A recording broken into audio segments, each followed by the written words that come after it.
Good morning friends. आज के इस वीडियो में हम लोग एक पिछले वीडियो का ही कंटिन्यूएशन पढ़ेंगे और आज का टॉपिक है डिसोसिएटिव आइडेंटिटी डिसऑर्डर। इसको कहते हैं मनोविच्छेदी पहचान विकृति। इसको बीमारी के बारे में सबसे पहले पेरिस के एक फिजिशियन थे डॉक्टर जीन मार्टिन शार्को। उन्होंने 1880 में इस बीमारी के बारे में बहुत डिटेल में बतलाया था। ये पहले इस बीमारी को मल्टीपल पर्सनालिटी डिसऑर्डर भी कहा जाता था, परंतु बाद में इसको फिर डिसोसिएटिव आइडेंटिटी डिसऑर्डर का नाम दिया गया।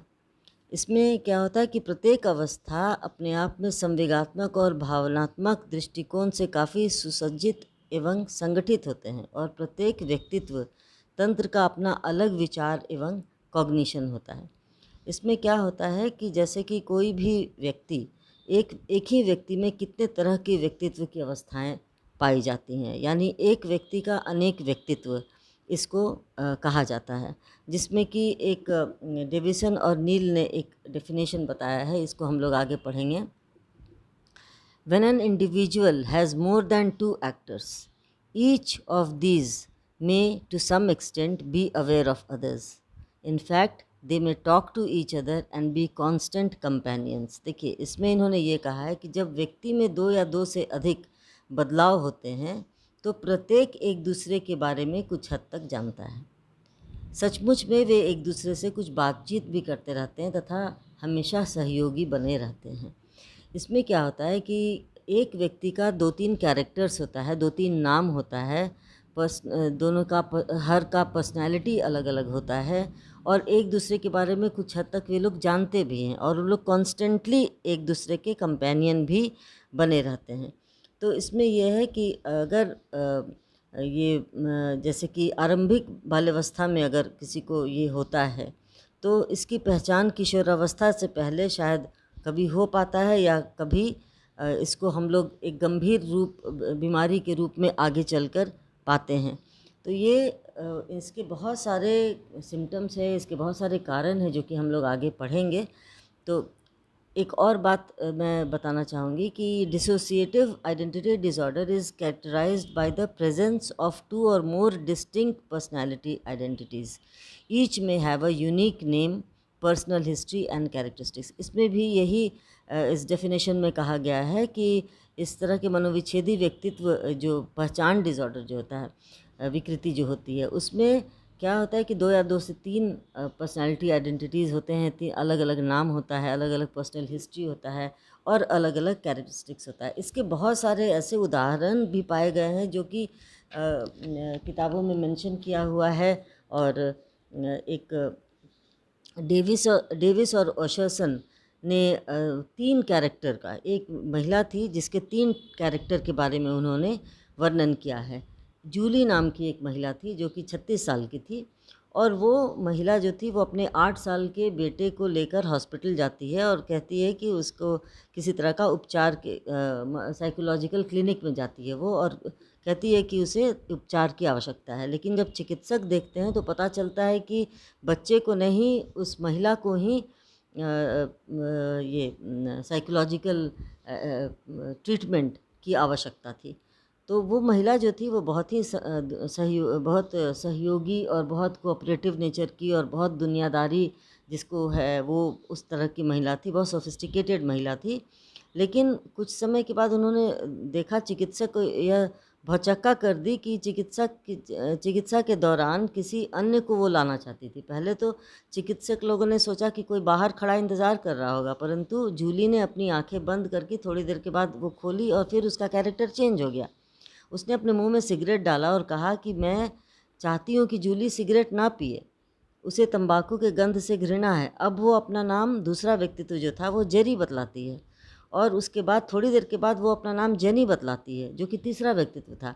तो ये तीन तीन व्यक्तित्व की महिला वो थी और उन्होंने जब उनका जो बेसिक जो पर्सनालिटी था वो था जेनी का। तो जेनी, उन्होंने बताया कि 3 वर्ष की आयु में वह जेरी हो गई थी। जब वो जन्म ली तो वो जेनी थी और 3 वर्ष की आयु में वो जेरी हो गई। तो उसके बाद फिर 8 साल की आयु होने पर वो जूली हो गई। तो इस तरह से वो अपने अपने बारे में ये बताती है कि हम ये 3 पर्सनैलिटी के मालिक हैं। अब ये जो जब उसका ट्रीटमेंट का देखा गया, जब उसको उसके बारे में उसका हिप्नोसिस किया गया, जब उनको उनके उसके रोग के बारे में जब डायग्नोस्टिक थेरेपीज़ हम लोग जब उन्होंने अपनाया, तो देखा कि उसका सेक्सुअल एक्सप्लॉयटेशन हुआ था। जब वो छोटी थी तो उसके किसी पड़ोसी ने उसके साथ सेक्सुअल एक्ट किया था, जिसके चलते वो बहुत ज़्यादा परेशान हो गई थी और वो जानती भी नहीं थी कि वो एक्चुअली क्या होता है। और फिर 8 साल की आयु में उसके माता-पिता उसे किसी को परमानेंटली अडॉप्शन के लिए दे दिए, जिसका वो सीधा उसके मस्तिष्क पर प्रभाव पड़ा और इनसिक्योरिटी की फीलिंग आ गई उसके अंदर। वो अपने शारीरिक जो उनका शोषण हुआ उसके चलते तो वो परेशान थी ही, साथ ही साथ वो आगे चलकर उसको इनसिक्योरिटी की फीलिंग आ गई क्योंकि उसके माता-पिता ने उसे त्याग दिया था। तो इस तरह से वो 3 तरह के पर्सनैलिटी का वो खुद वो पैदा की। और क्यों पैदा की? क्योंकि वो अपने बच्चे को, जो उनका उसका 8 साल का बच्चा था, उस बच्चे को पूरी तरह से वो अच्छी तरह से पालन-पोषण करना चाहती थी। जिस पालन-पोषण में कमी वो अपने बचपन में पाई, वो कमी वो नहीं होने देना चाहती थी। तो इसमें जो पर्सनैलिटी थी ये जेनी का, वो बहुत ही लजालू, शाई टाइप की और डरी-डरी सी और इंट्रोवर्ट टाइप की पर्सनैलिटी थी। लेकिन जो जूली थी वो बहुत मतलब एक्सट्रोवर्ट और बहुत हेटेरोसेक्सुअल और बहुत बहादुर किस्म की थी। और उसका ये विश्वास था कि ये जूली और जेनी मिलकर उसके बच्चे को बहुत अच्छा से पालन-पोषण कर सकती है। तो ये आप देख सकते हैं कि इस तरह के जो पर्सनैलिटी होती है उसमें बहुत तरह के डिफरेंसेस होते हैं, कैरेक्टर में डिफरेंस होते हैं, नेचर में डिफरेंस होते हैं, व्यवहार में अंतर होता है, नाम हर चीज़ में अंतर होता है। और इन लोग एक ही व्यक्तित्व में, एक ही व्यक्ति में डिफरेंट टाइप ऑफ पर्सनैलिटीज़ को हम लोग पाते हैं। और एक और एग्ज़ाम्पल है जिसमें कि एक सैंड्रा नामक एक महिला थी, जो कि 25 साल की थी और सोल्जर थी। वो हॉस्पिटलाइज़ होने जाती है कि कहती है कि हमें बहुत पुअर मेमोरी है मेरा और हम बहुत कन्फ्यूज़ रहते हैं अपने रीसेंट मतलब जो अपना उसका रीसेंट जो एटमॉस्फियर था, जो उसका रहन-सहन था और जो उसकी पर्सनल लाइफ़ थी, उसमें वो बिल्कुल ही वो कन्फ्यूज़ थी। बाद में वो जब वो एडमिट होती है हॉस्पिटल में, तो वो कहती है कि हम तो पहले हॉस्पिटल में हम 800 माइल दूर एक हॉस्पिटल था उसमें एडमिटेड थे। तो लोगों ने सोचा, डॉक्टर्स ने सोचा कि इसको शायद बाइपोलर डिसऑर्डर है या फिर सिज़ोफ्रेनिया है। परंतु फिर बाद में देखा गया कि नहीं, उसका एडमिशन जो हुआ वो डिसोसिएटिव फ्यूज था या फिर एमनीशिया की वो पेशेंट थी। लेकिन फिर बाद में धीरे-धीरे जब वो बताने लगी कि हम उस हॉस्पिटल में थे और वहाँ बहुत अच्छा मेरा ट्रीटमेंट चल रहा था। तो इस तरह से डॉक्टर्स ने सोचा कि शायद सिज़ोफ्रेनिया का ही ट्रीटमेंट करना या एमनीशिया का ट्रीटमेंट करना ज़्यादा बेटर होगा। परंतु बाद में एक दिन अचानक वो आती है और वो अपना थाई में बहुत बड़ा कट था और वो कहती है कि मतलब हम फील्ड में खेल रहे थे और वो गिर गए, इसीलिए मेरा इतना बड़ा डीप कट हो गया थाई में। लेकिन बाद में ये उसका जो एक्सप्लेनेशन था that was very vague and inconsistent. मतलब वो समझ में नहीं आ रहा था कि जो कह रही वो क्या इंजरी के बारे में। तो बाद में फिर ऐसा साइकोथेरेपी के द्वारा ये पता चला कि वो भी लड़की के साथ सेक्सुअल अब्यूज़ हुआ था बचपन में और वो अपने आप को हर्ट करना चाहती, सेल्फ हर्ट करना चाहती थी, जो कि इसका एक सिम्पटम भी है और इसका एक फीलिंग भी है, जो कि लोग ऐसा करते हैं ऐसे पेशेंट्स। तो इसलिए ये इस तरह के एक ही उसने अपना नाम नहीं बदला था, परंतु अपनी आइडेंटिटी, अपनी पहचान, अपने बारे में उसने अलग-अलग तरह के एक्सप्लेनेशन दिए हुए थे। तो ये है डिसोसिएटिव आइडेंटिटी डिसऑर्डर। व्यक्ति अपना पहचान भूल जाता है, व्यक्ति अपने बारे में भूल जाता है। और ये क्यों होता है ये देखते हैं। पहले हम लोग सिम्पटम्स को देखेंगे, सिम्पटम्स ऑफ डिसोसिएटिव डिसऑर्डर। तो डिसोसिएटिव आइडेंटिटी डिसऑर्डर में सबसे पहला जो होता है वो होता है बिहेवियरल डिसऑर्डर। बिहेवियरल यानी कि व्यवहार परक। व्यवहार में जो भी हम लोग अलग देखते हैं, डिफरेंस देखते हैं, वो होता है इम्पल्सिवनेस। इन लोग बहुत ज़्यादा इम्पल्सिव, बहुत इमोशनल हो जाते हैं कभी कभी। और सेल्फ डिस्ट्रक्शन बिहेवियर होता है, डिस्ट्रक्टिव बिहेवियर होता है। सेल्फ हार्म, जो कि अभी अभी हमने एक एग्ज़ाम्पल में आपको बताया कि वो लोग अपने आप को भी हार्म कर सकते हैं। क्योंकि वो दूसरा पर्सनैलिटी दूसरे पर्सनैलिटी को हार्म कर रहा है, वो खुद को हार्म नहीं कर रहा है, बल्कि एक पर्सनैलिटी जो उसके अंदर मौजूद है वो दूसरी पर्सनैलिटी को हार्म कर रहा है। दूसरा है मूड। मूड में इन लोगों का फीलिंग्स बहुत ज़्यादा मूड स्विंग्स होने लगते हैं, कभी कुछ अलग अलग तरह का मूड्स उनका होता है और बहुत फ्रीक्वेंटली चेंज होता है।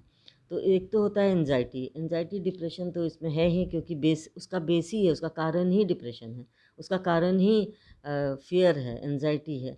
तो नेचुरली एंजाइटी तो रहेगा ही। फीलिंग डिटैच्ड, वो लोग फ्रॉम सेल्फ, मतलब कि अपने आप को अपने आप से दूर होना चाहते हैं, क्योंकि उनके लाइफ में कुछ ऐसे घटनाएं घटी हैं जिनसे वो दूर होना चाहते हैं, वो एस्केप करना चाहते हैं उससे, जिसके चलते वो इस तरह के विभिन्न तरह के पर्सनालिटी डेवलप कर लेते हैं। और उनको मूड स्विंग्स भी according to the change of personality वो होता रहता है। नेक्स्ट है साइकोलॉजिकल। तो साइकोलॉजिकल यानी मनोवैज्ञानिक तौर से उनका क्या सिम्टम होता है, तो ऑल्टर्ड कॉन्शियसनेस। कभी कभी वे लोग बिल्कुल चेतन अवस्था में बिल्कुल सही बात करते हैं, और कभी कभी अचानक ऐसी बातें करते हैं जो आपको सुन के लगेगा कि ये क्या बेतुका बात कर रहा है। तो इस तरह से वो लोग उन लोग का जो कॉन्शियसनेस, लेकिन वो बेतुका नहीं होता है मुझसे, क्योंकि बेतुका वो बात करेंगे ही नहीं। जो बात उसके मन में है, कहीं सबकॉन्शियस में या अनकॉन्शियस में कहीं दमित है, उन दमित बातों को वो अपने चेतनावस्था में लाते हैं। तो अगला जो सुनता है वो, उसको तो ये महसूस होता है कि वो बिल्कुल बेतुका है, परंतु वो बेतुका नहीं होता, वो उसके खुद उसके अंदर की बात होती है जो वो बताता है। और डिप्रेशन ऑफ कोर्स होता है, क्योंकि डिप्रेशन तो उसका मेन उसका कॉज ही डिप्रेशन है, और किसी न किसी कारण से व्यक्ति बहुत ज़्यादा डिप्रेस्ड रहता है। इसके कारण उसका जो मानसिक जो स्टेट होता है, स्टेट ऑफ माइंड होता है, वो काफ़ी डिस्टर्ब्ड होता है। दूसरा कॉमनली हम लोग देखते हैं एमनीसिया और ब्लैकआउट। भूलना, मतलब फॉरगेटफुलनेस, ये हम लोग देखते हैं ऐसे रोगियों में बहुत ज़्यादा होता है। कभी कभी वो अपना नाम भूल जाते हैं, अपना रहन सहन, कहाँ रहते थे वो भूल जाते हैं। तो एमनीसिया का भी केसेस कई ऐसे डिसोसिएटिव आइडेंटिटी डिसऑर्डर के अंतर्गत हम लोग सिम्टम्स ऐसा पाते हैं। अब हम लोग कॉज के बारे में देखेंगे। कॉज क्या होता है? Causes of dissociative identity disorder. तो इसमें जैसा कि आप दो एग्जांपल्स हमने आपके सामने कोट किया, दोनों एग्जांपल्स में आप लोग देखिएगा कि जो पास्ट में जो हमारे साथ घटनाएं घटती हैं, अगर मेरे साथ किसी तरह का verbal abuse, sexual abuse, physical abuse होता है, वो एक बहुत बड़ा मस्तिष्क में एक छाप छोड़ देता है, जो कि आगे चल के भी व्यक्ति उससे छूट नहीं पाता। और ऐसी स्थिति में वो हमेशा वो जो उसके साथ बचपन में घटना घटी थी या बाद में किशोरावस्था में जब भी, तो वो उसको हॉन्ट करता रहता है, और वो इससे बचाव के लिए वो फिर इस तरह के व्यवहार करने लगता है। तो ये बाल्यावस्था में हुआ जो अब्यूज़ होता है, विशेषकर लैंगिक दुर्व्यवहार, जो सेक्सुअल अब्यूज़ होता है, इसका कारण बनता है। तो प्रायः ऐसा देखा गया है कि सामान्यतः 4 से 6 वर्ष की आयु में जब किसी बच्चे के साथ, विशेषकर लड़की के साथ दुर्व्यवहार होता है, खासकर सेक्सुअल अब्यूज़ होता है, तो इससे उसे तीव्र सांवेगिक इमोशनल चोट पहुंचता, आघात पहुंचता है, जो बाद में चल के आइडेंटिटी डिसऑर्डर या मानसिक रोग उत्पन्न हो जाता है।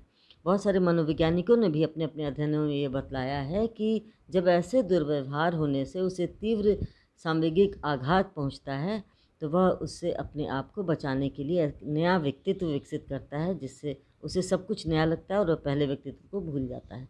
तो हमने आपको बताया कि वो उस दुखद स्थिति, दुखद मेमोरी, या जो उसके जो मन में जो चिंताएं हैं, उससे दूर भागने के लिए वो लोग इस तरह के पर्सनैलिटी बदलते रहते हैं। दूसरा है सेल्फ हिप्नोसिस। ऐसे रोगी आत्मसम्मोहन या सेल्फ हिप्नोसिस के प्रति उन्मुखता रखने वाले होते हैं। जैसे आत्मसम्मोहन से तात्पर्य एक ऐसी अवस्था से होता है जिसमें व्यक्ति अपने आप को अपनी इच्छा से एक ऐसे ट्रांस की स्थिति में ला देता है जिससे वे सारे गुण होते हैं जो औपचारिक रूप से उत्पन्न किए गए सम्मोहन का होता है। जैसे कि हम लोग सम्मोहन के समय जो हम जिस स्थिति में लाते हैं उसको ट्रांस स्टेट में लाते हैं, जिसमें वो सबकॉन्शियस में रहता है वो, और वो सारी बात अपनी बताता है जो भी पूछे जाते हैं। तो सारे गुण जो हैं वो ट्रांस का गुण वो सम्मोहन में पाया जाता है।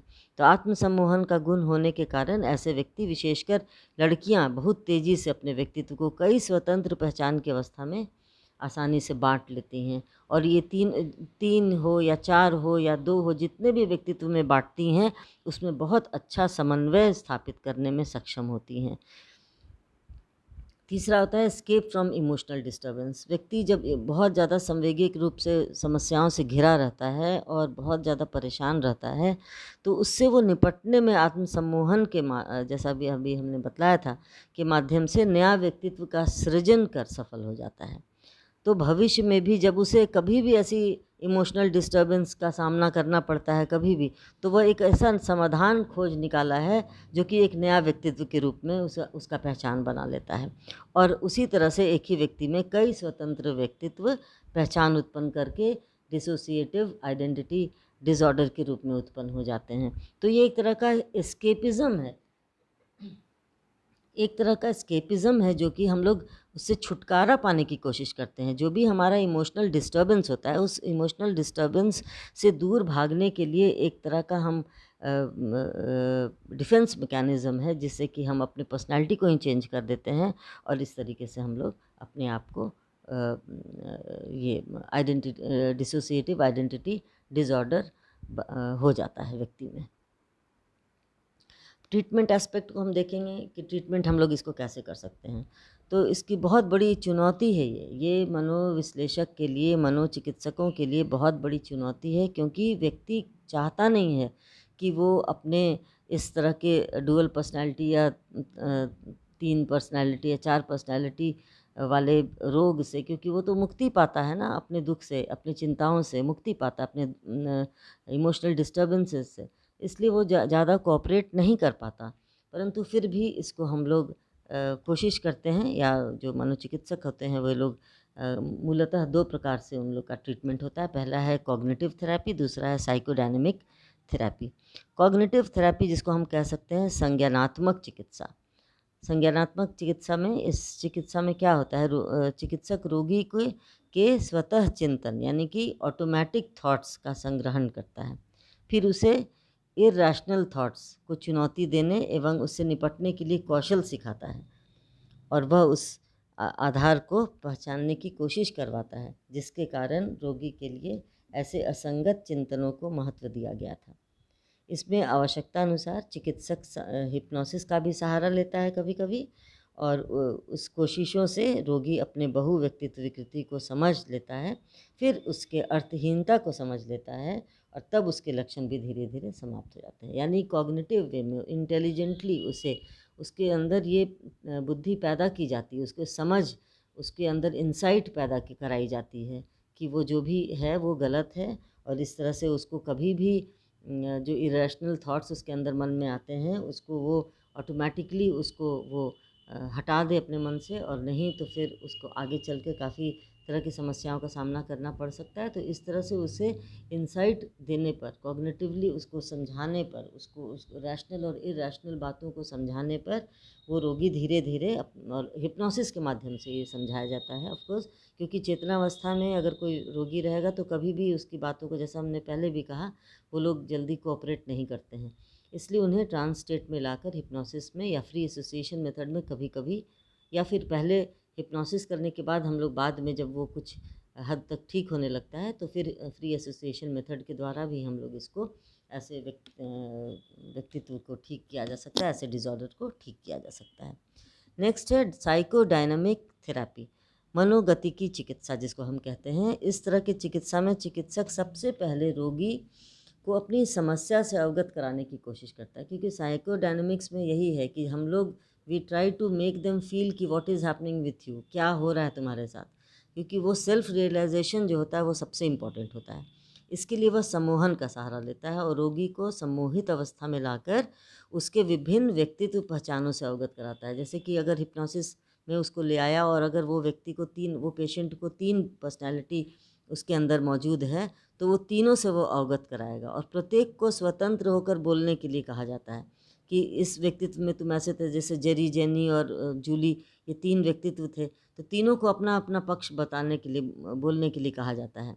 और रोगी को यह भी कहा जाता है कि सभी पर्सनैलिटी आइडेंटिटीज़ के बारे में ध्यान से सुने और सम्मोहन अवस्था के बाद भी उसे याद रखें। उसके ये इंस्ट्रक्शन दिया जाता है कि जब हिप्नोसिस के दौरान और हिप्नोसिस के बाद भी उसे याद करने की कोशिश करे, वो रखे। और उनका एक शरीर है और एक सिर है, इस तरह के विभिन्न तरह के व्यक्तित्व का होना भी नामुमकिन हो जाता है। तो इसमें क्या होता है कि ये सेल्फ हिप्नोसिस, उसके बाद में जो उन लोग हिप्नोसिस के दौरान क्या होता है कि ये उनकी बाल्यावस्था में आत्मसम्मोहन द्वारा बिना किसी चेतन और दुर्भाग्यपूर्ण उद्देश्य के ही सृजित किए गए हैं, ये उनको बताया जाता है, क्योंकि अब वो वयस्क हैं और उन्हें इन सबों को परास्त करने की पर्याप्त शक्ति भी है, क्योंकि बाल्यावस्था में वो अपने प्रॉब्लम से नहीं लड़ पाया, तो अब वो वयस्क है और वो अपने इन प्रॉब्लम से धीरे धीरे लक्षण दूर कर सकता है। तो इस तरह से उन्हें स्वतंत्र साहचर्य के माध्यम से, फ्री एसोसिएशन या फिर उसे हिप्नोसिस के माध्यम से उसे काफ़ी हद तक ठीक किया जा सकता है। तो इस तरीके से मनोचिकित्सा के द्वारा हम उस ऐसे मनोरोगियों को, ऐसे लोगों को हम लोग ट्रीट कर सकते हैं। और इसमें परिवार के भी लोगों का साथ लेना, उनका विश्वास जीतना बहुत ज़रूरी होता है, क्योंकि उनको जो भी प्रॉब्लम अधिकतर ऐसे जो रोगी होते हैं उनको जो प्रॉब्लम होता है वो परिवार से ही होता है।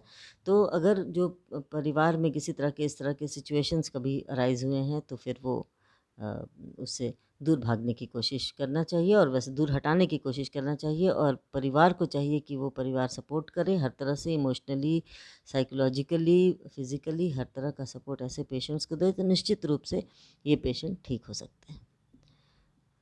तो ये था आज का जिसके बारे में हमने आप लोगों को बताया था, डिसोसिएटिव आइडेंटिटी डिसऑर्डर। उसके ट्रीटमेंट एस्पेक्ट तक हमने बताया आपको। आशा है आपको समझ में आया होगा और वीडियो पसंद आया होगा। Thank you so much. अगर किसी तरह का कोई सवाल हो तो मैसेज बॉक्स में ज़रूर करेंगे। धन्यवाद।